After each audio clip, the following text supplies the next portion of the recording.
A graça e a paz, queridos. Que bom estar com vocês, gente, mais uma vez. E falar sobre legado. Legado é o que uma geração passa para outra geração. De uma forma bem simplista, é isso que legado significa. O que uma geração passa para outra geração. A própria palavra do Senhor, né, lá no Salmo 145, diz assim: uma geração contará a outra geração a grandiosidade dos teus feitos. Eles anunciarão os teus atos poderosos. E a parte que me coube aqui nesse latifúndio é falar sobre raízes fortes e frutos eternos. Não tem como a gente deixar um legado. Ou seja, tem jeito da gente deixar um legado miserável, viu, gente? O que se deixa para outra geração, quando se fala em legado, você pode deixar um legado de vida e você pode deixar um legado de destruição e morte. Então, que tipo de legado que nós estamos deixando, construindo para deixar, e que tipo de legado que nós estamos recebendo?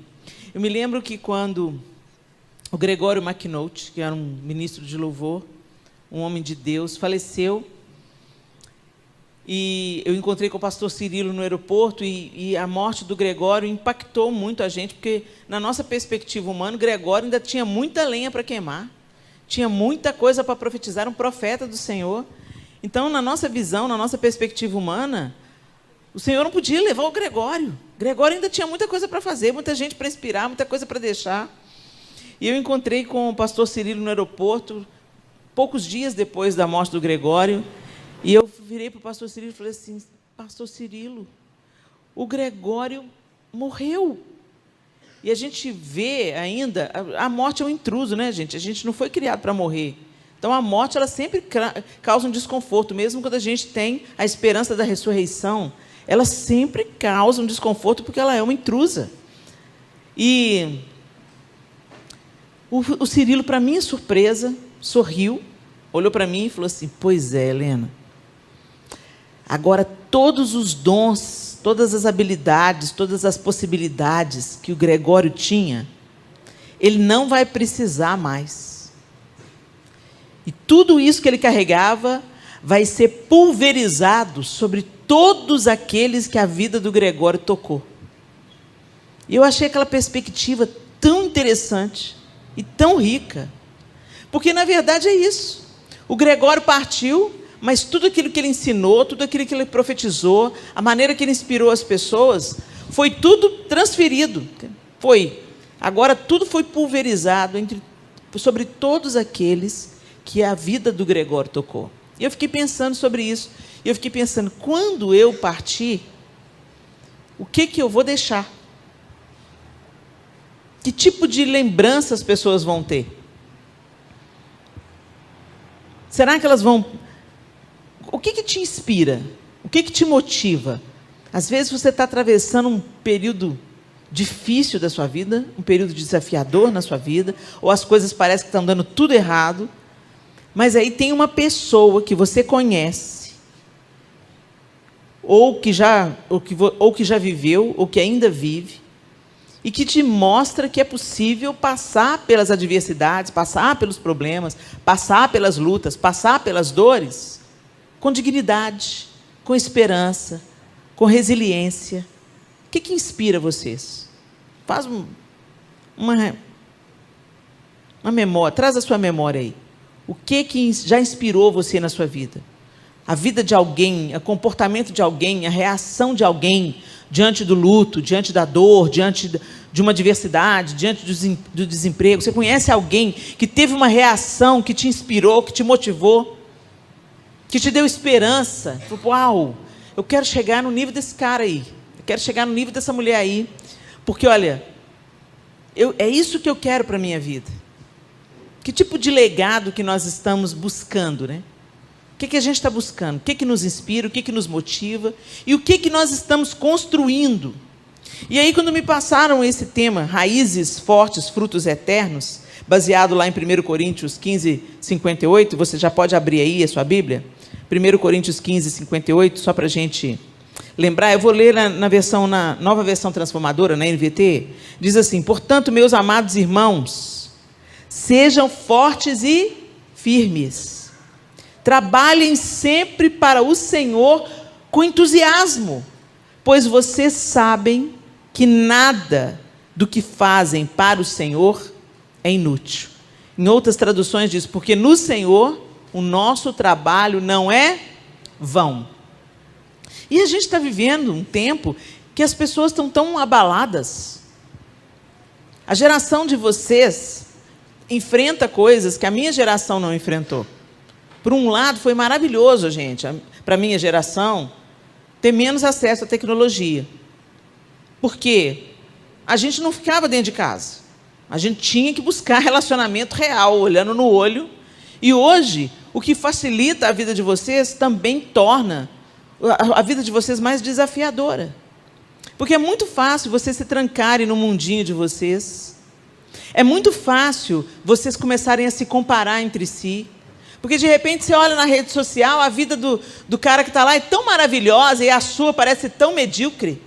Você olha lá para os modelos irreais, infundados na vida do outro, e, inevitavelmente, rola uma comparação, rola uma pressão. E você tem que ser o cara aberto, legal, e tem que concordar com a vibe que está rolando, e tem que estar em sintonia com o seu tempo. E se você pensa diferente, de repente você sofre uma discriminação na geração que fala, que trabalha contra a discriminação. Então, de repente, se você resolve ser diferente, ou seguir um caminho diferente, você é o estranho. Não é o cara que vai com a maioria. Então, isso gera uma pressão. E gera uma pressão porque muitos jovens estão tirando a própria vida. Na minha geração, eu não ouvia falar de suicídio de crianças. E hoje a gente está tendo que lidar com o suicídio de meninos de 10 e 11 anos de idade. Como você pensa, que pressão é essa? Que dor é essa? Porque o suicida, ele não quer morrer. O suicida quer acabar com a dor. Que dor é essa? Que profundidade de dor é essa? Que leva um menino de 10, 11 anos, ou um adolescente de 15, querer cortar os pulsos, querer dar fim na própria vida. Cara, então tem alguma coisa muito ruim em trânsito, tem alguma coisa muito ruim acontecendo. Mas, ao mesmo tempo que tem uma coisa muito ruim acontecendo, eu acredito o seguinte, que quando a gente olha para a Bíblia e a gente vê um grande movimento das trevas contra as crianças, contra os adolescentes, contra os jovens, estava para se manifestar algo muito grande e poderoso. Então, por que, na época que Moisés nasceu, vocês acham que foi coincidência o faraó ter mandado matar os meninos? Vocês acham que foi coincidência? O que moveu o coração de faraó? Que ódio é esse? Vocês acham que foi realmente só o medo do povo que estava se multiplicando, do povo hebreu se multiplicando no Egito, e que podia ser uma ameaça para ele? Essa pode ter sido a explicação mental que ele recebeu pela sugestão de Satanás para exterminar um povo. Mas Satanás estava sentindo o cheiro do que estava para se manifestar. Deus já havia prometido a Abraão que o povo dele seria levado para uma terra estranha, que lá seria escravo por 400 anos, mas ele iria interferir com a sua mão poderosa, iria tirar o povo do Egito. E não era um povo qualquer, era o povo que Deus tinha fundado para a manifestação de Jesus, para a manifestação do Messias. E aí vem um decreto do rei que tem que matar os meninos. Moisés nasceu, o libertador nasceu. Na época que Jesus nasceu, os bebês, Herodes mandou matar os bebês. Por quê? Porque estava para se manifestar o Messias de Deus. Então, gente, eu creio firmemente que quando a gente lê essas notícias terríveis, de exploração infantil, de prostituição infantil, de suicídio de crianças e adolescentes, de uma geração quebrada, seduzida pelas drogas, está para cima, esse ataque frontal a vocês que são jovens, esse ataque frontal às crianças, esse ataque sem camuflagem, né? Não tem mais camuflagem, o diabo mostrou a sua face. Esse ataque frontal contra vocês nos dá um cheiro, uma suspeita de que algo grande está para se manifestar. uma geração de avivalistas, uma geração apaixonada pelo Senhor, uma geração que não se movimenta por vistas, uma geração que está aprofundando as suas raízes. Eu vejo jovens hoje buscando estudar teologia. Eu não vi isso no meu tempo. Quando eu era jovem, eu não vi esse tipo de envolvimento, de engajamento, a não ser na vida dos seminaristas. Hoje os meninos querem estudar a Bíblia, não é só seminarista, não. Não é qualquer coisa que passa na goela de vocês. Isso é ótimo. Só tem que tomar cuidado para isso não ensoberbecer vocês. E aí a gente olha para o apóstolo Paulo, falando para a igreja em Corinto, a igreja no geral, escrevendo essa carta aos Coríntios, e especificamente esse versículo: meus amados irmãos, sejam fortes e firmes. E esse contexto que Paulo está escrevendo isso, tem tudo a ver com o nosso tempo, gente. Tem tudo a ver com aquilo que a gente está vivendo hoje. Paulo havia fundado a igreja em Corinto, ele tinha sido ajudado por Priscila e Áquila, e ele fundou a igreja ali. Mas depois que ele foi embora, depois que ele deixou a igreja, ele funda a igreja, fica um tempo com a igreja, e depois que ele se retira, depois que ele parte, a igreja começou a desenvolver uns problemas, umas coisas esquisitas. Entre elas, vamos ver se vocês identificam alguma nos nossos dias. Divisões. Orgulho intelectual e espiritual. Tem gente que vai para a internet só para descascar o irmão, que a teologia dele não está correta. Ô, gente, se a sua teologia não está se tornando mais parecido com Jesus, não presta para nada. Não presta para nada. Se o seu conhecimento da Bíblia não faz você ficar mais parecido com Jesus, é só soberba, só orgulho, é só exibição. Quando você expõe a nudez do seu irmão na internet, ou o conhecimento, ou uma linha teológica diferente da sua, como se você fosse o detector da verdade, o seu irmão, um bastardo, um filho qualquer, ou um herege. Hoje essa palavra está na boca da galera, né? Heresia, heresia, heresia. Às vezes não é heresia não, gente. Às vezes é só uma posição teológica diferente. Ou, às vezes, é um ensino equivocado que a pessoa teve por causa da escola dela. Não porque ela é um falso profeta. Agora, todo mundo que prega alguma coisa que você não concorda, falso profeta. Ô, gente, chamar o irmão de falso profeta é pesado, hein? A maneira da gente combater o ensino equivocado é levando a verdade, ensinando a verdade. E se o irmão está insistindo no ensino equivocado, é hora daqueles que têm mais conhecimento se reunirem, marcar uma reunião com o irmão e exortar o irmão em amor, e não expor a nudez dele na internet. E é isso que está acontecendo nos nossos dias, e é isso que estava acontecendo lá em Corinto. Tinha uma galera lá se achando melhor do que os outros, porque falava em línguas. Eu falo em línguas, você não fala, miserável. Então eu sou mais espiritual que você. Eu conheço mais. O meu ensinamento é melhor. Eu sou de... Sabe como? Aquelas divisões. E isso está acontecendo hoje. É uma carta tão antiga, mas tem tudo a ver com aquilo que a gente está vivendo hoje. Divisões, orgulho intelectual, orgulho espiritual, imoralidade e impureza. É, gente, porque tem gente que está dentro da igreja, mas está transando com a namorada. Está indo para o motel. Acha normal ficar chapado. Acha normal. Não é normal não, gente. Isso é impureza. Seu corpo é templo do Espírito Santo. Você adora a Deus e toma um cafezinho com o diabo? Não se engane, não tem em cima do muro para Deus não, gente. O em cima do muro é território do maligno. Causas na justiça contra os irmãos. Irmão levando o outro na justiça. Coisa lá só de Corinto, né, gente? Não acontece não para a gente, não. Desordens na ceia do Senhor. O povo vinha para a ceia e comia mais do que devia. Quando os irmãos chegavam atrasados para comer a ceia, os irmãos já tinham tomado a ceia. Não era em memória de Jesus, é porque estavam com fome. E hoje tem gente fazendo ceia com Coca-Cola. Isso é desordem na ceia, né? Só lá em Corinto, né, gente? Aqui não. Aqui no Brasil, não. Na igreja moderna, não.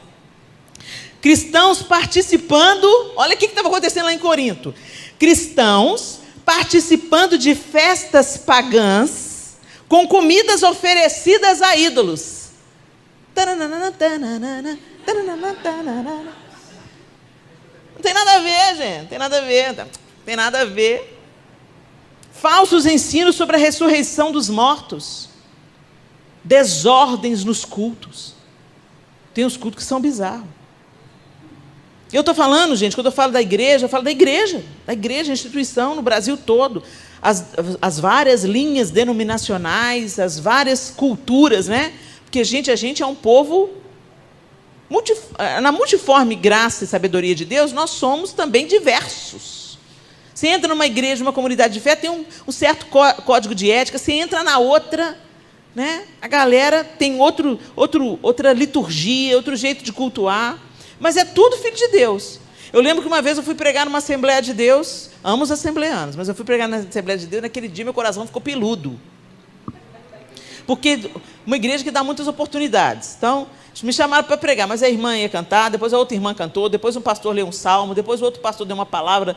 E aí eu fui vendo o tempo passar, falei, meu Deus, eu preparei uma palavra de 40 minutos, e já passou 40 minutos das oportunidades, vai sobrar 10 minutos. Como é que eu vou resumir 40 minutos em 10? Jesus, me dá estratégia. E aí, no meio daquela parada, me deu uma canseira. Eu falei assim, não, Jesus, eu vou falar com o João, que eu não quero mais vir em Assembleia de Deus, não. Falei, confesso o meu pecado. Aqui na minha mente eu falei, aí veio aquela voz, você tem filhos? Parece uma pergunta tão sem contexto, eu estou reclamando dos irmãos, e vem uma pergunta sem contexto. Você tem filhos? Tenho. Quantos? 4. Eles são iguais? Não, cada um de um jeito. Você ama os 4? Amo os 4. Eu também. Foi cirúrgico. Passei uma vergonha. Eu falei, Senhor Jesus, me perdoa. São meus irmãos, são meus irmãos. Aí, pensa aí no seu irmão de sangue. Quem tem irmão de sangue aí? Você ama? Odeia também, né, gente? Entre tapas e beijos, né? Mas vem alguém de fora bater no seu irmão? Não. Irmão meu, quem bate sou eu. Não é assim? Não vem bater no meu irmão, não. Você tem uma picuinha com o seu irmão, vocês não vivem bem, é uma demanda dentro de casa. Mas se alguém estranho vem falar do seu irmão, vem bater no seu irmão, o tempo fecha. Não, você não vai bater no meu irmão, não. O que é isso? Meu irmão meu, quem bate sou eu. Não é assim? A gente toma as dores. Devia ser assim no corpo de Cristo. Mas não. A gente pega o irmão, vai lá e descasca ele na rede social para o ímpio, para aquele que não crê. A gente expõe a nudez do nosso irmão. Mas meu irmão, hein, Helena? Será que é meu irmão mesmo? Olha, até o teste de DNA sair naquele grande dia, é irmão. Se confessa que é a cruz de Cristo, se confessa que Jesus morreu, que veio em carne, crê no Espírito Santo, entendeu? Crê em Deus Pai, Todo-Poderoso, Criador dos céus e da terra. Você proclama o credo? Então deixa eu te falar. Até segunda ordem é seu irmão. O teste de DNA quem vai fazer é Jesus, não é você. Então naquele grande dia ele vai falar, pode entrar, você não te conheço. Mas até lá, nós vamos tratar todos como irmão. Até na hora de brigar, roupa suja se lava em casa. Até na hora de... junta 2 ou 3, vai lá exortar o irmão, corrigir o irmão. E é esse problema que estava acontecendo na igreja em Corinto. E Paulo vem para trazer um ensino e para trazer encorajamento. E ele está falando, vocês devem viver de uma forma diferente. E aí, o que Paulo faz? Ele lança os fundamentos primordiais do cristianismo, e ele vai dizendo, ele declara que Cristo é o poder de Deus e a sabedoria de Deus, lá no capítulo 1, no verso 24. Então, o que Paulo começa a resgatar para aquela igreja em Corinto? A justificação por fé apenas, não pelas obras. A incredulidade como um pecado, aquele que é incrédulo peca. A vida santa por meio do poder da graça. Então, a graça me habilita a viver em santidade, a graça não me libera para pecar, a graça me habilita a viver uma nova vida. A real liberdade, através da total submissão a Deus. Ele fala, todas as coisas me são lícitas, mas nem todas me convêm. Então, ele está afirmando para aquela igreja que existe uma real liberdade, mas em submissão a Deus. A fé e a oração como recursos poderosos. A soberania de Deus, mesmo em face dos fatos mais negativos. O que ele lança para os coríntios? Raiz. Para a gente deixar um legado, a gente tem que ter raiz. A gente tem que saber quais são as bases. Qual é o alicerce sobre o qual nós estamos construindo uma história? Sobre qual alicerce você está construindo a sua história? Ah, Helena, mas eu sou jovem ainda. Não se engane. O Senhor usa os jovens. O Senhor quer usar. Eu vos escolhi porque vocês são fortes. Mas o que acontece? Um espírito de rebelião, às vezes, toma os mais jovens. E um espírito de egoísmo e manipulação toma os mais velhos. Deus quer que uma geração ande junto com a outra geração. Para a gente transmitir um legado, a gente tem que caminhar junto, a gente não tem que ser rival. E é importante a gente receber da geração antes de nós as bases, a memória daquilo que o Senhor deixou. Uma geração contará a outra geração, a próxima geração, os feitos do Senhor. A gente tem que, nós como mais velhos, temos que ensinar a próxima geração, lembrar a próxima geração das bases, dos fundamentos, dos alicerces, das raízes, para que os frutos sejam saborosos, sejam abundantes e nutram a próxima geração depois deles. Então você que é jovem, pensa, mas o que eu posso oferecer? Tudo? Você tem juventude, você tem vigor, você tem inteligência, você tem capacidade. E você tem gente mais velha te instruindo. Tem gente mais velha pagando um preço por você. Tem gente mais velha te ensinando. Tem gente mais velha te aconselhando. Como o apóstolo Paulo estava aconselhando aquela igreja nova, aquela igreja neófita, aquela igreja que tinha acabado de nascer, aquela igreja de gentios que tinha acabado de nascer em Corinto. Eles sabiam tão pouco da fé, mas o apóstolo Paulo estava ali para fortalecer as bases, para lembrá-los dos fundamentos. E nós, como mais velhos, nós temos que lembrar a próxima geração dos fundamentos. Mas vocês que são jovens, vocês têm que estar dispostos a aprender. E eu me lembro bem quando eu tinha a idade de vocês. Foi outro dia. E como eu era arrogante. Quando meu pai e minha mãe vinham me aconselhar, eu falava, eu já sei. Eu já sei. Ô fulano, você sabe? Ih, mãe, eu já sei. A gente tem uma coisa que eu acho que é inerente ao jovem, pelo seu vigor, pelo seu entusiasmo, pela sua vontade de desbravar o desconhecido, por essa vontade que a gente tem de dominar o mundo. Junto com isso, no pacote, vem o que eu chamo de arrogância juvenil. Você pensa que você sabe tudo, mas você não sabe. Você pode até saber um tanto de coisa mais do que seu pai e sua mãe. Sabe quando a gente pede assim, aqui, o que é isso aqui nesse negócio aqui? Por que bloqueou? Me ajuda aqui, pelo amor de Deus. Mãe, pelo amor de Deus, mas você não aprendeu isso até hoje. Eu já te expliquei 3 vezes. Não é assim, gente? É fato. Porque vocês vivem uma realidade que nós não vivíamos. Vocês já nasceram com a placa mãe diferente. A gente está ligado lá na época do... Deixa para lá. Mas tem uma coisa que a gente não ganha intelectualmente. A gente ganha com a vida. Porque eu vivi muito mais anos. Eu escutei muito mais coisas. Eu vi a experiência de muito mais gente que você ainda não teve tempo de ver. Vocês não são inferiores por causa disso. Só não teve tempo. Vocês já sabem um tanto de coisa, mas vocês não sabem de outras tantas. É por isso que o apóstolo Paulo, na carta aos Efésios, ele diz assim, enchei-vos do Espírito, sujeitando-vos uns aos outros no amor de Cristo. Nós precisamos uns dos outros. Nós temos que aprender. Você pode aprender com o analfabeto. Teve um dia que eu fui levar um cinto para dar um furo no sapateiro. Cheguei lá, encontrei o seu Joel. E o seu Joel falou assim, não pode ficar aí que eu vou furar os cintos agora mesmo. Eram os 3 cintos. E ele foi conversando comigo. Meu Deus, como Deus falou comigo naquela tarde através do sapateiro. Como Deus me ensinou, como Deus me encorajou, como Deus me animou através do sapateiro. Então, aquele que é parecido com Jesus, e esse é o nosso propósito como cristãos,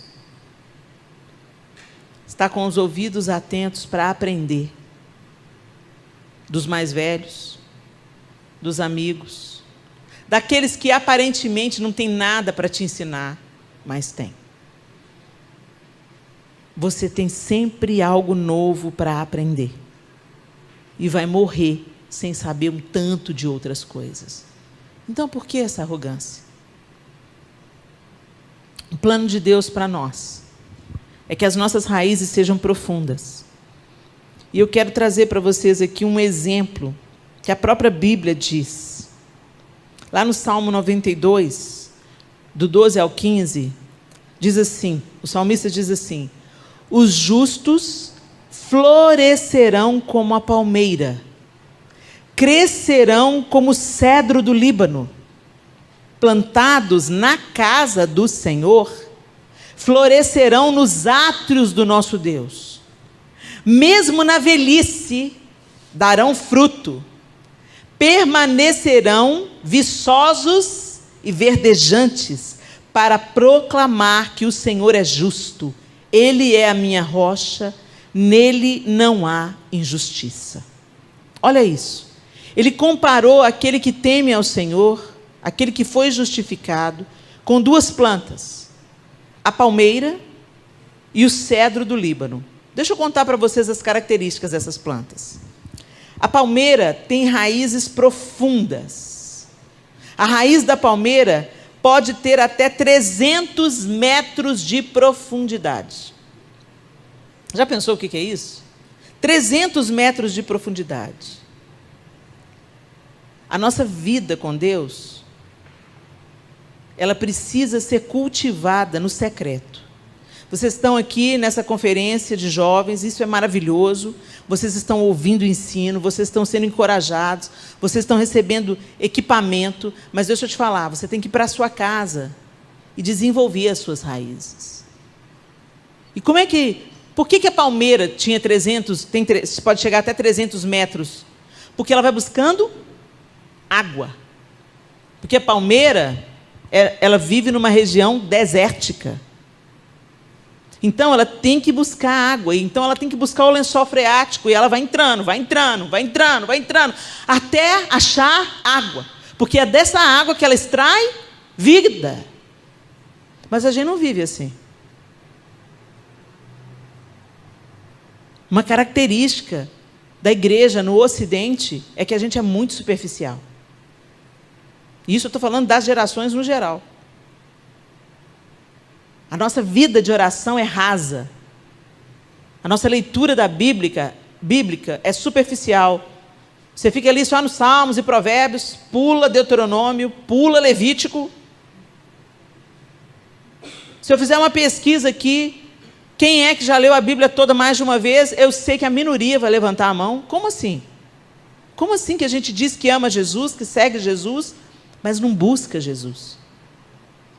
Não, mas eu busco, eu venho na igreja, eu vou nos congressos. Gente, ninguém vive com comida de domingo ou com comida de uma vez por ano.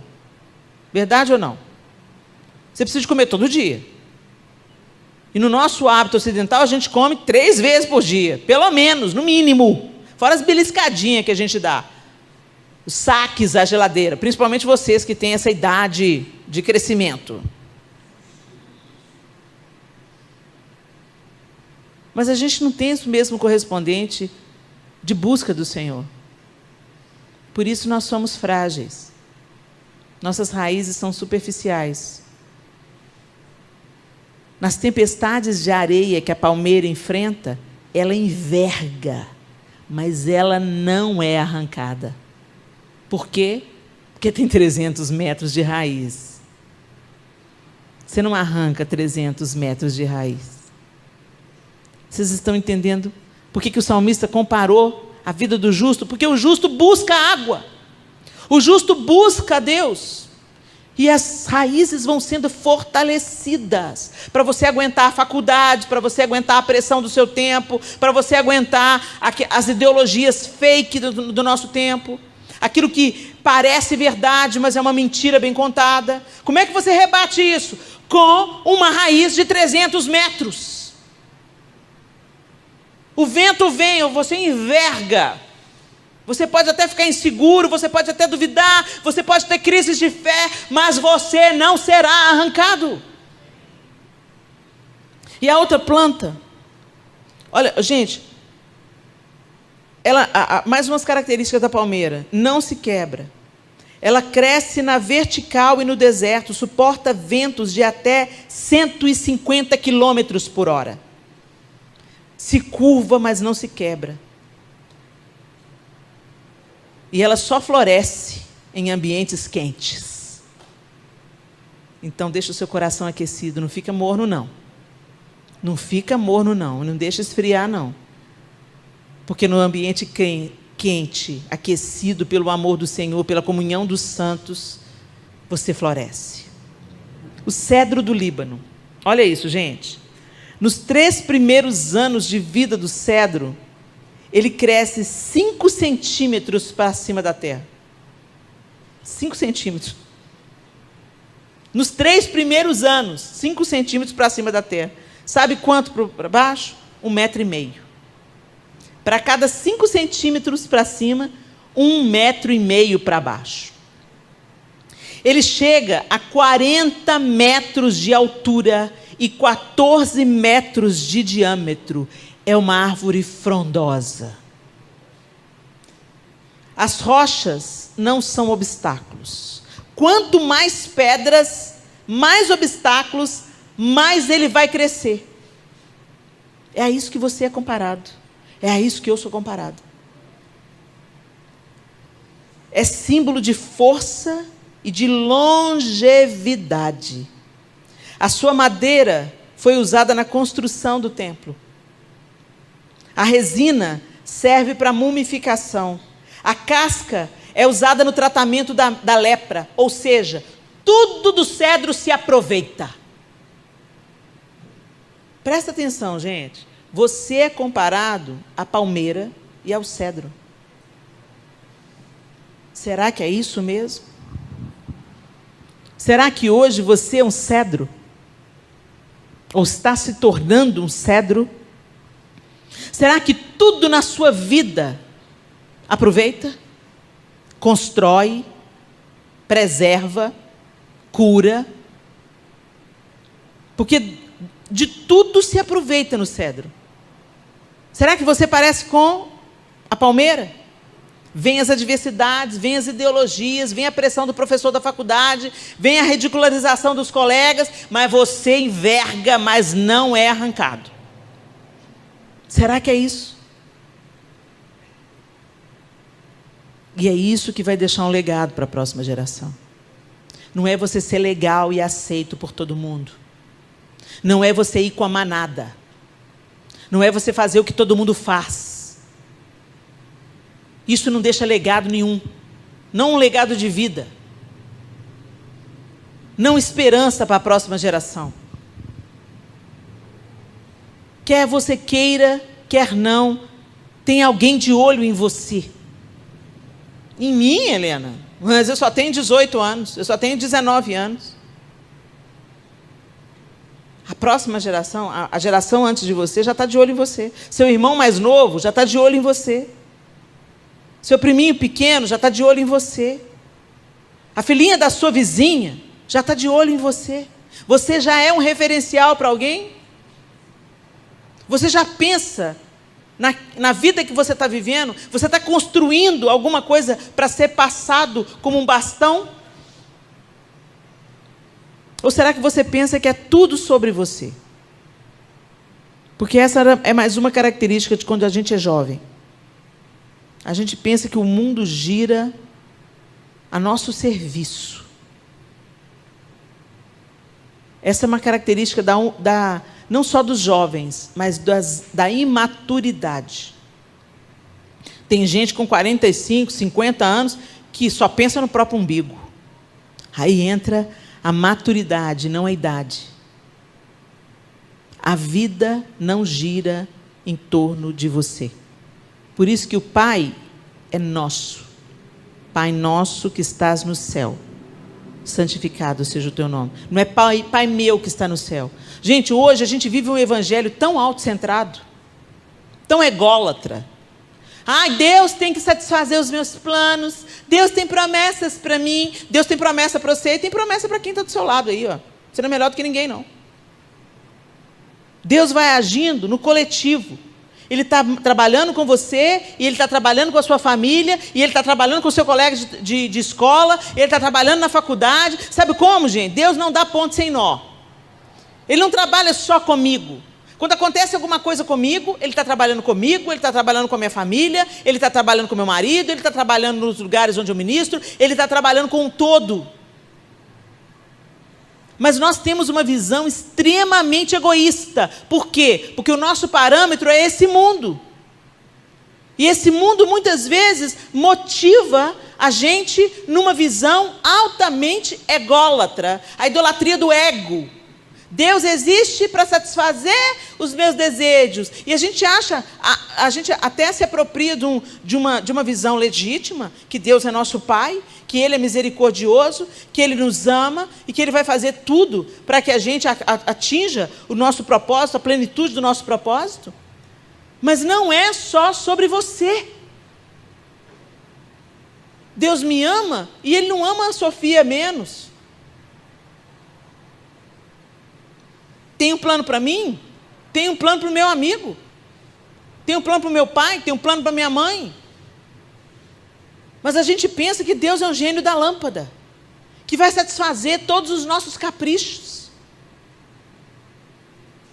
A gente pede para Deus, para Ele, Deus nos atende, Deus faz do jeito que eu quero, Deus manda aquele rapaz, nossa, aquele rapaz é tão lindo, quero casar com ele, Deus, sabe? Gente, é muito importante nós buscarmos a vontade de Deus para nós, mas é sempre bom a gente lembrar que não é só sobre nós. Até o nosso casamento não é só sobre uma união romântica com o homem da nossa vida ou com a mulher da nossa vida. O casamento tem que glorificar a Deus. O nosso casamento tem que ser um luzeiro aceso para mostrar para o mundo que Deus construiu a família. O nosso casamento tem que ser a junção de 2 cedros que produza muita sombra, para que as pessoas venham se abrigar sobre essa sombra. Não é só sobre Hollywood, não é só sobre um sonho romântico, é permanecer quando tudo estiver ruim, porque é para a glória de Deus, é perseverar até que a primavera volte, porque é para a glória de Deus, não é para satisfazer-me romanticamente. E a gente tem a gente vive no fantástico mundo de Bob, querendo um casamento romântico, e a gente põe a música lá do filme, e a gente, ai, que linda essa música, ai, ele é lindo, ai, ele é maravilhoso, no primeiro ano de casamento está querendo matar um ao outro. E chega para o pastor e fala assim, o amor acabou. O amor jamais acaba, porque o amor é a firme decisão de tratar o outro do jeito que você quer ser tratado. Mas nós somos trabalhados em Hollywood, seriado. Como é que chama a novela lá? Dorama. Todo mundo dorameiro. Ele é lindo, ele é maravilhoso. No primeiro fracasso que o cara dá, não, ele não é maravilhoso, eu quero casar com um coreano. Acorda, gente. Acorda, é muito legal a gente ver, ter os entretenimentos, curtir as coisas, ok, mas olha, gente, não se engane, o mundo jaz no maligno, e o diabo não vai perder uma oportunidade de manipular o seu pensamento, e a forma mais eficaz dele manipular o seu pensamento é no entretenimento, cara, porque no entretenimento você não percebe que está sendo enganado, e você vai comprando uma verdade do diabo ao invés de comprar a verdade de Deus. Você abraça um propósito romântico e ilusório ao invés de abraçar o propósito de Deus. Eu não estou dizendo que você tem que casar com uma mocreia só para cumprir o propósito de Deus, não. Estou dizendo assim, não, eu vou casar para o propósito de Deus, não sinto atração nenhuma por ela, uma jararaca, mas vamos casar. Não funciona assim também, gente. Tem que ter um mínimo de empatia, de atração, de querer estar junto, de querer construir alguma coisa junto. Mas isso só não basta.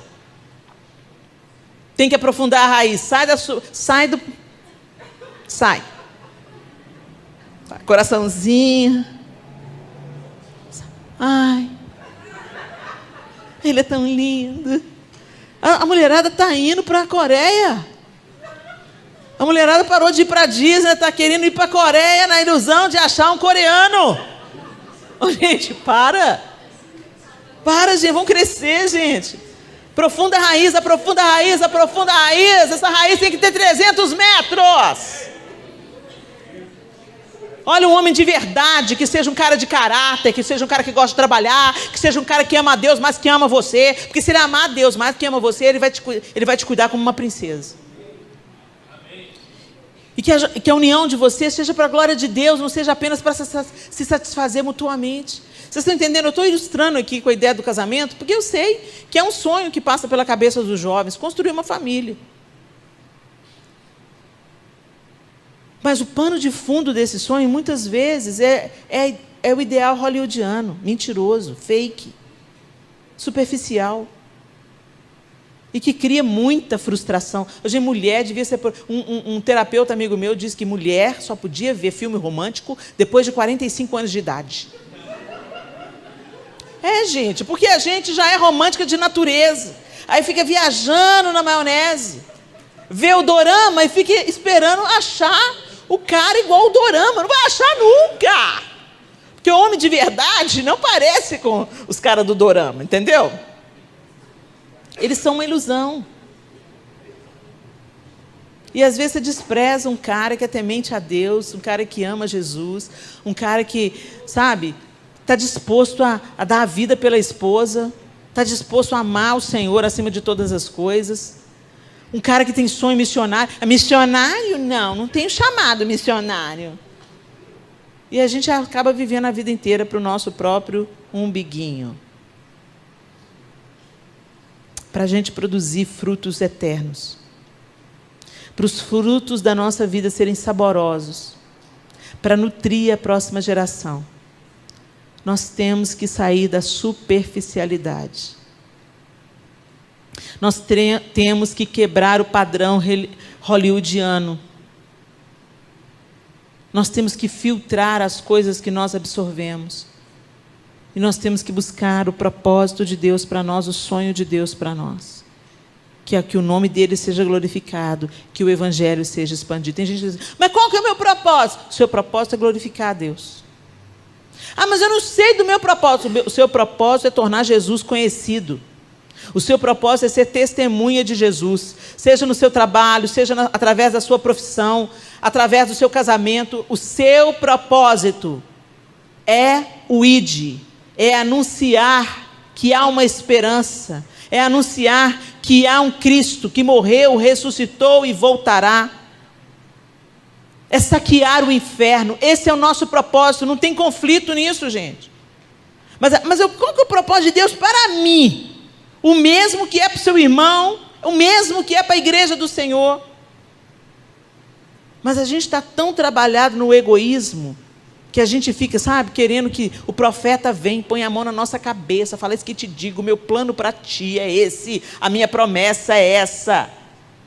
E a gente faz as listas para Deus. Não estou dizendo que a gente não pode fazer listas para Deus, não, gente. Faz listas para Deus, porque Deus é Pai. Deus é Pai de verdade. E até os nossos rabiscos Ele entende. Quando os meus filhos eram pequenos, rabiscava um negócio que eu precisava de tradução. Que lindo! Fala para a mamãe, o que você desenhou? Aí tinha um rabisco assim, é um pato. Aí eu punha uma setinha, pato. Para eu não esquecer. E com Deus é a mesma coisa. Ele nos ama. É claro que Ele quer o melhor para nós. Mas nem tudo vai ser fácil. Nem tudo é um caminho de flores. Nem todas as nossas vontades vão coincidir com a vontade de Deus. Vocês estão entendendo? E aí a gente tem que acreditar que o propósito de Deus é melhor do que o nosso, que o caminho de Deus é mais elevado que o nosso, que Ele nos ama tanto, que Ele não vai fazer nada para nos prejudicar. É confiar, mergulhar e deixar que o Senhor aprofunde nossas raízes. que a gente saia da superficialidade. O apóstolo Paulo estava convidando os coríntios a sair daquela meninice, a sair daquela disputa de poder, a sair daquela vaidade. Eu sou mais espiritual, eu falo em línguas. Qual é o dom que você tem? Eu não tenho. Eu falo em línguas. Com escândalos na ceia, com tanta meninice, que tinha o poder de destruir a igreja em Corinto. Então, vocês que são jovens, não desprezem o conselho de quem já viveu mais do que vocês. Vocês sabem quem é sério em Deus. Idade, gente, infelizmente, não é garantia. Eu conheço uns cabeça vazia de 50 anos. Idade não é garantia. Mas você sabe quando uma pessoa é madura na fé. Quando ela tem uma fé consistente. Quando ela passa pelas tribulações e permanece fiel. Quando ela passa pelas lutas e sai lá do outro lado. Quando ela permanece em pureza, mesmo quando as tentações vêm. Você sabe até entre vocês, jovens, quem é o crente mesmo e quem é aquele que está assim, Jesus, será? Aquele que fica flertando com o mundo. Você sabe. Você que está assim flertando com o mundo, firma o toco. Acorda para a vida. Porque o diabo não está querendo te arranhar não, bebê. Ele está querendo te matar. Então acorda para a vida. Agora, vocês que estão aí procurando se firmar na presença de Deus, buscando ao Senhor, escuta os conselhos dos mais velhos. Procura as pessoas maduras. E busquem estratégias em Deus para aprofundar as suas raízes. Melhora a sua vida devocional. Mergulha nas Escrituras Sagradas. Estuda. Não vai ler para dar o check no devocional, para falar para os seus amigos, eu fiz o devocional. Não, gente, é entre você e o Espírito Santo de Deus. Quem está apaixonado, lê as cartas de amor. Quem está apaixonado, lê as cartas de amor, até querer entender o que está nas entrelinhas. Quem está apaixonado quer conversar todo dia. E nós precisamos de nos apaixonar pelo Senhor. Porque são os apaixonados pelo Senhor que deixam um legado de vida. Que deixam um legado de fé. De resiliência, de caráter, de integridade. É quem permaneceu no meio da tempestade.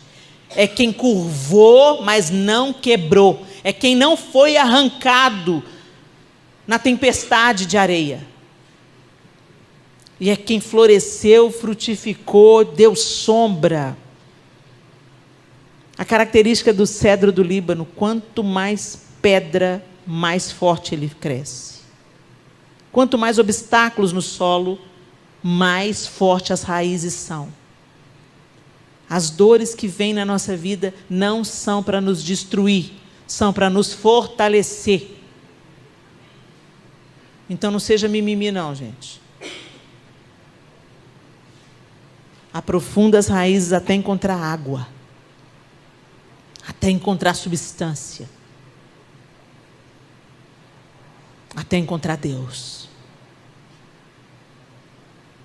Feche os seus olhos.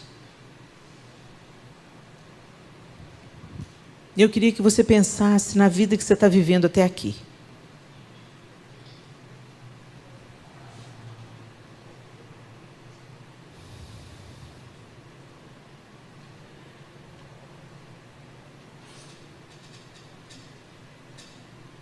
Muita gente passou por esse púlpito,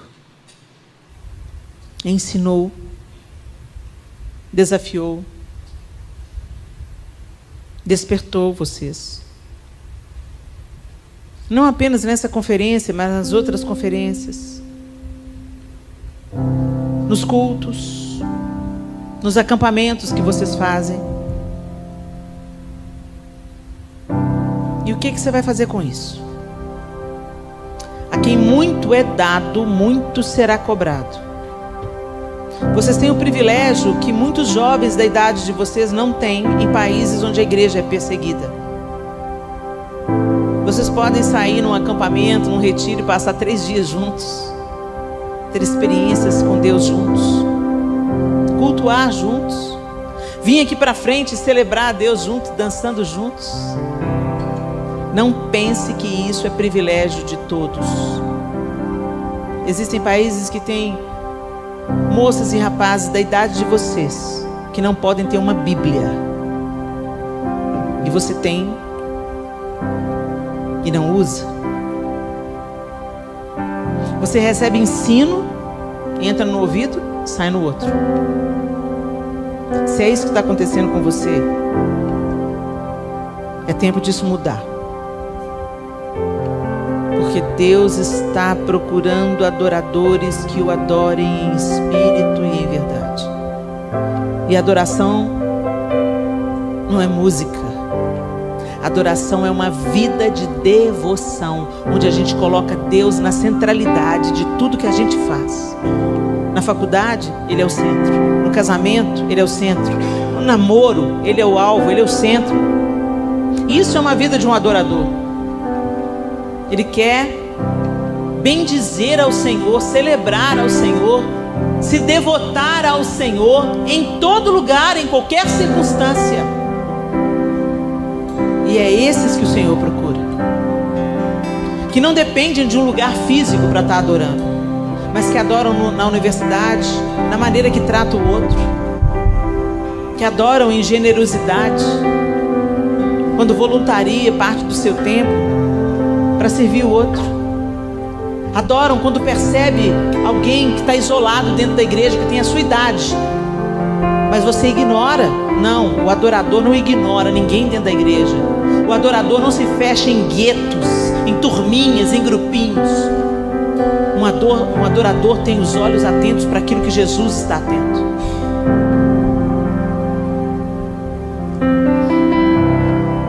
Aprofundar raízes é fundamental. E não existe isso se a gente não busca uma vida de adoração ou uma vida de devoção. O devoto é aquele que negocia qualquer coisa para expressar o seu amor prático. Não amor de balela, não amor de canções e camisetas. Um amor que faz, um amor voluntário, um amor que se entrega. Jesus amou, por isso Ele deu a sua vida. Deus amou, por isso Ele deu Jesus. E nós? O que nós vamos deixar para as pessoas que vêm atrás da gente? E o que nós estamos absorvendo e recebendo daqueles que já estão adiante de nós?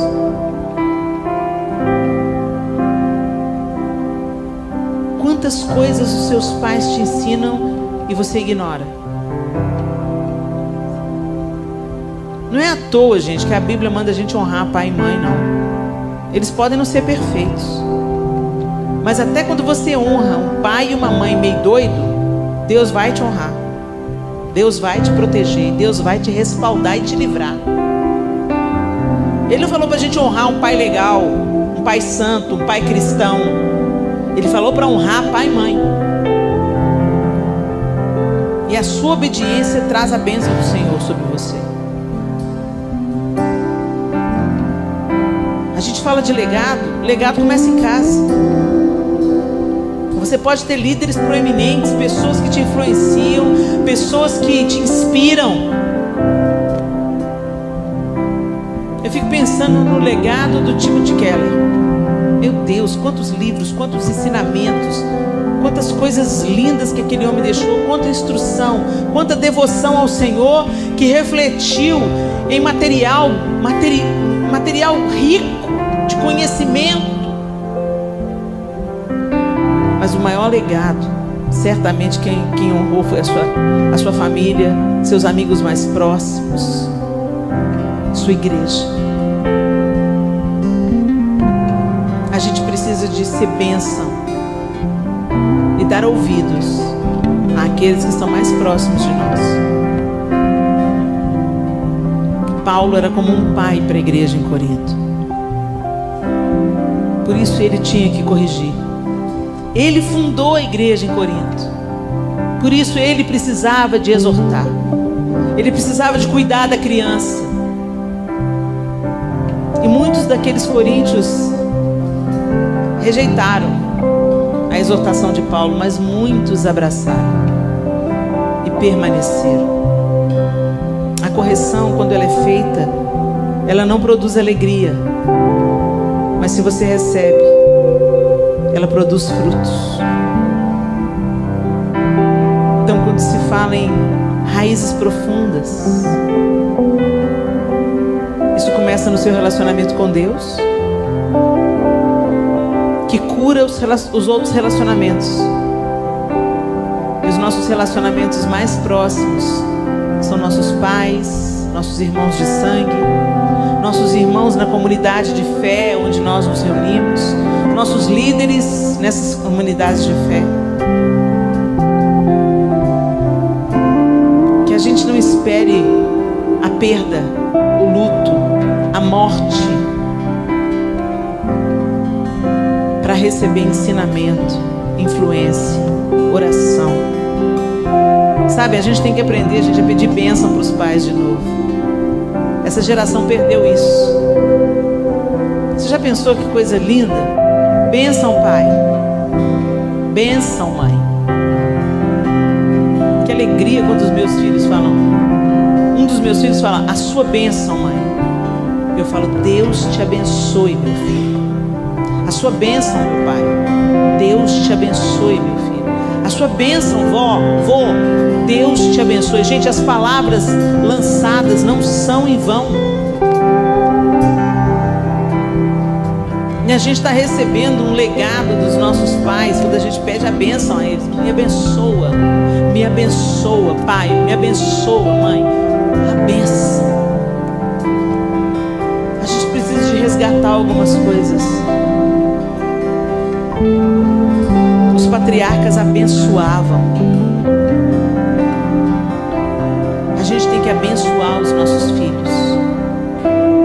Ah, mas o meu filho está me dando trabalho demais. Abençoa o seu filho. Eu me lembro quando um dos meus filhos estava esquentando muito a minha cabeça no final da infância, início da adolescência. Eu pensei, meu Deus, esse menino na adolescência vai me dar trabalho demais. E eu comecei a profetizar. Eu punha a mão na cabeça dele e falava, Arthur, você é uma bênção. Você é um ungido do Senhor. Você vai dar trabalho para o inferno, Arthur. Abençoe, abençoe, abençoe. E eu quero liberar uma palavra de bênção para você que tem de 25 anos para baixo. Eu queria que os que têm menos de 25 anos ficassem de pé no seu lugar.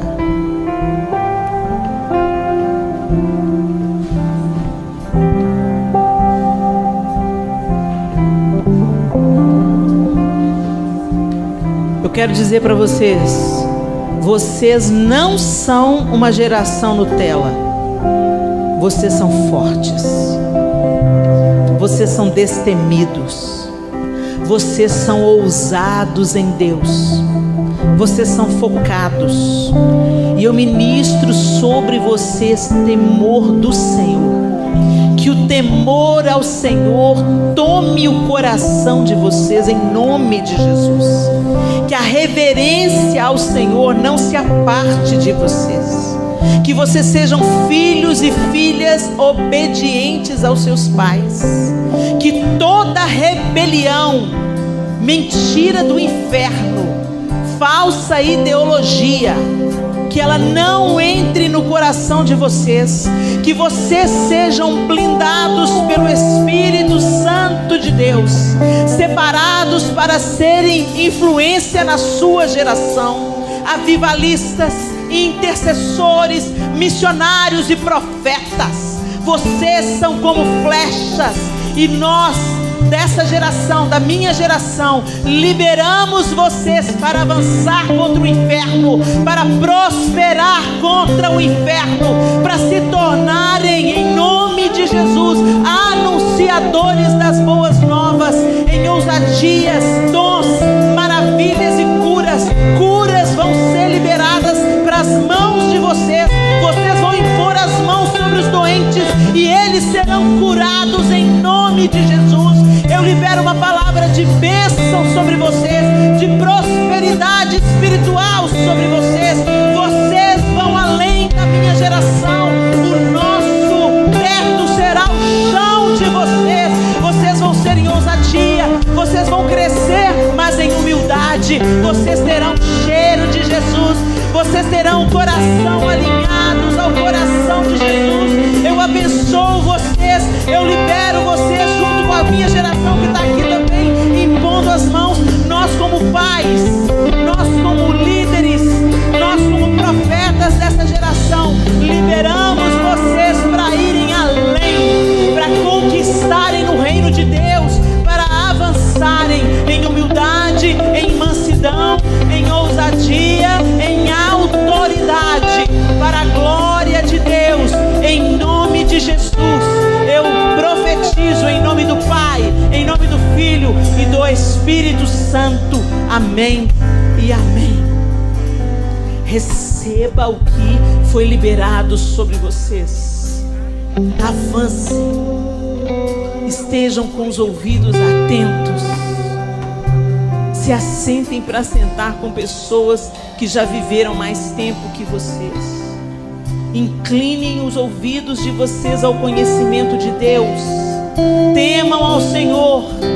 Voltem para o quarto de vocês e aprofundem suas raízes até encontrar a água da vida, em nome de Jesus.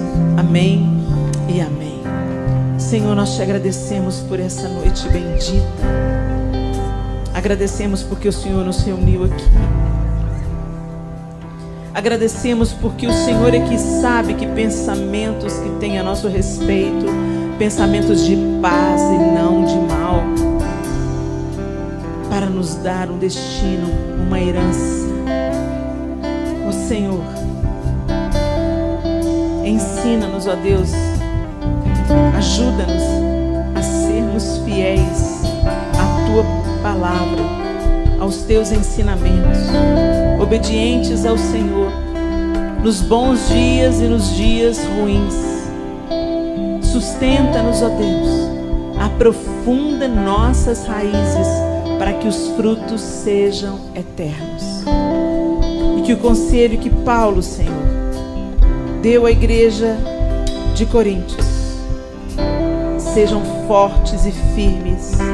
Trabalhem sempre para o Senhor com entusiasmo, pois vocês sabem que nada do que fazem para o Senhor é inútil. Que esse conselho seja gravado hoje no nosso coração. Que cada pessoa nesse recinto, Senhor, seja forte e firme. Trabalhe sempre para o Senhor com entusiasmo, porque no Senhor o nosso trabalho não é vão. Nós oramos em nome de Jesus. Amém e amém. Deus abençoe vocês.